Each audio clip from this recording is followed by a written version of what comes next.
Hello, boys and girls. How are you? It's Mrs. Snider here again. I've got another great story for us, but this time it's going to be a little bit different. We're going to read, instead of just one normal picture book, I have a new book that we're going to read some chapters. A big time chapter book. Are you excited? You should be. Have you ever heard of Flat Stanley? Ever heard of him? This guy right here? This is Flat Stanley. This is a classic book that I think you guys are really going to like. And you probably, if you haven't yet, you should be checking your mail because I think you might have something special to go along with Flat Stanley. Be sure to be looking in the mail for it. So this is called Flat Stanley, and this is his original adventure. And this is written by Jeff Brown. So I'm going to give you a little bit of a background on Stanley, Flat Stanley, what this is. Stanley Lambchop is an ordinary boy. At least he was, until the night his bulletin board fell off the wall, flattened him. All of a sudden, Stanley can slide under doors, he can mail himself across the country in an envelope, and he can fly like a kite. Pretty cool. All right, friends, we're going to go ahead and start with chapter 1, and maybe we'll go into chapter 2. We'll see. So Flat Stanley, his original adventure. And there's not tons of pictures, but when there is one, I'm going to show it to you. So this is going to be just lots of listening. All right, chapter 1 is the big bulletin board. Oh boy, I think this is where it's going to start. Ready? Okay. Breakfast was ready. I will go wake the boys, Mrs. Lambchop said to her husband, George Lambchop. Just then, their younger son, Arthur, called from the bedroom he shared with his brother Stanley. Hey, come and look! Hey! Mr. and Mrs. Lambchop were both very much in favor of politeness and careful speech. Hay is for horses, Arthur, not people, Mr. Lambchop said as he entered the room. Try to remember that. Excuse me, Arthur said, but look! He pointed to Stanley's bed. Across it lay the enormous bulletin board that Mr. Lambchop had given the boys a Christmas ago, so they could pin up pictures and messages and maps. It had fallen during the night on top of Stanley. But Stanley was not hurt. In fact, he would still have been sleeping if he had not been woken up by his brother's shout. What's going on here? He called out cheerfully from beneath the enormous board. Mr. and Mrs. Lambchop hurried to lift it from the bed. Heavens, said Mrs. Lambchop. Gosh, said Arthur, Stanley's flat.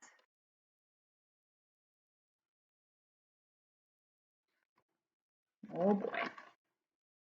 As a pancake, said Mr. Lambchop, darndest thing I've ever seen. Let's all have breakfast, Mrs. Lambchop said.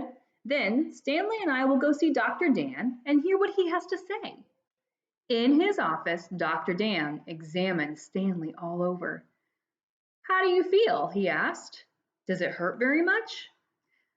I felt sort of tickly for a while after I got up, Stanley Lambchop said, but I feel fine now. Well, that's mostly how it is with these cases, said Dr. Dan. We'll just have to keep an eye on this young fellow, he said when he had finished the examination.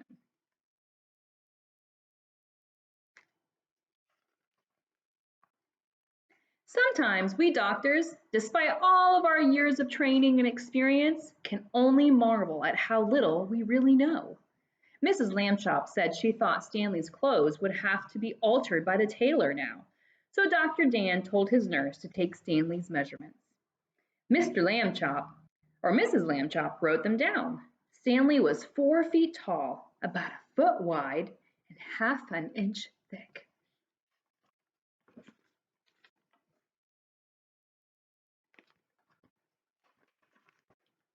That brings us to chapter 2. I think we should keep going. Being flat. When Stanley got used to being flat, he enjoyed it. He could go in and out of rooms even when the door was closed, just by lying down and sliding through the crack at the bottom. Mr. and Mrs. Lambchop said it was silly, but they were quite proud of him. Arthur got jealous and tried to slide under a door, but he just banged his head instead. Being flat could also be helpful, Stanley found. He was taking a walk with Mrs. Lambchop one afternoon when her favorite ring fell from her finger. The ring rolled across the sidewalk and down between the bars of a grating that covered a deep, dark shaft. Mrs. Lambchop began to cry. I have an idea, Stanley said. He took the laces out of his shoes and an extra pair out of his pocket and tied them all together to make one big lace. Then he tied one end of that to the back of his belt and gave the other end to his mother. Lower me, he said, and I will look for the ring.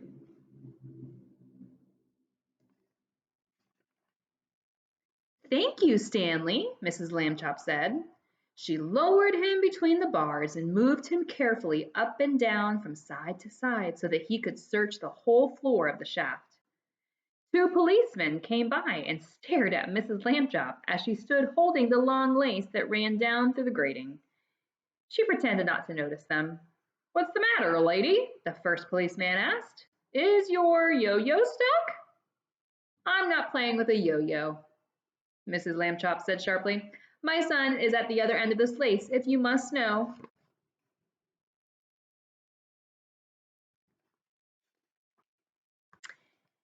Get the net, Harry, said the second policeman. We have caught a cuckoo.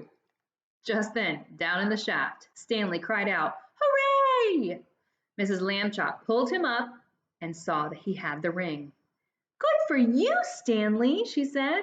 Then she turned angrily to the policeman. A cuckoo, indeed, she said. Shame. The policeman apologized. We didn't get it, lady, they said. We have been hasty. We see that now. People should think twice before making rude remarks, said Mrs. Lambchop, and then not make them at all.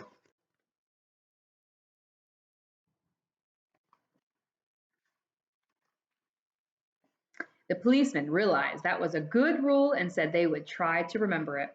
One day, Stanley got a letter from his friend, Thomas Anthony Jeffrey, whose family had moved recently to California. A school vacation was about to begin, and Stanley was invited to spend it with the Jeffreys. Oh boy, Stanley said, I would love to go. Mrs. Lambchop sighed. A round-trip train or airplane ticket to California is very expensive, he said. I will have to think of some cheaper way. When Mr. Lambchop came home from the office that evening, he brought with him an enormous brown paper envelope.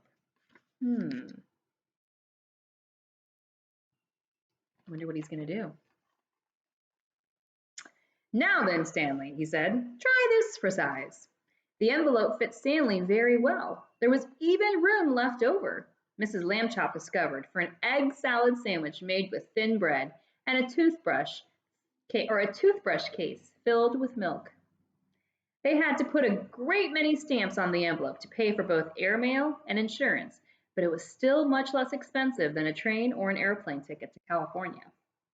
The next day, Mr. and Mrs. Lambchop slid Stanley into his envelope, along with the egg salad sandwich and the toothbrush case full of milk, and mailed him from the box on the corner.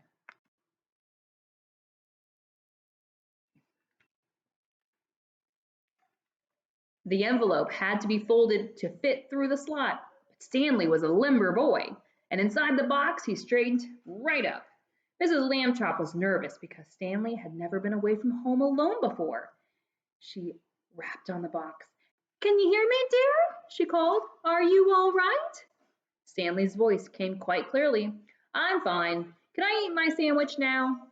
Wait an hour and try not to get overheated, dear, Mrs. Lambchop said. Then she and Mr. Lambchop cried out, Goodbye, goodbye, and went home.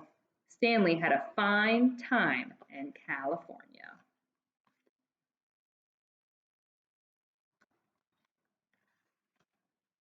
When the visit was over, the Jeffreys returned him in a beautiful white envelope they had made themselves. It had red and blue markings to show that it was airmail, and Thomas Jeffrey had lettered it valuable and fragile, and this end up on both sides. Back home, Stanley told his family that he had been handled so carefully He never felt a single bump.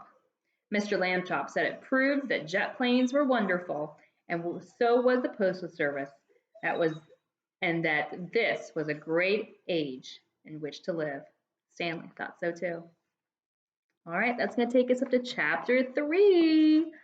I would love to hear what you guys thought. There's a couple of questions that I want you to answer about Flat Stanley eventually. And I wonder, what would you do if you were Flat? What adventures would you go on? Make sure you let Mrs. Snider know. All right, my friends, it was wonderful reading to you and can't wait for next time. Bye-bye.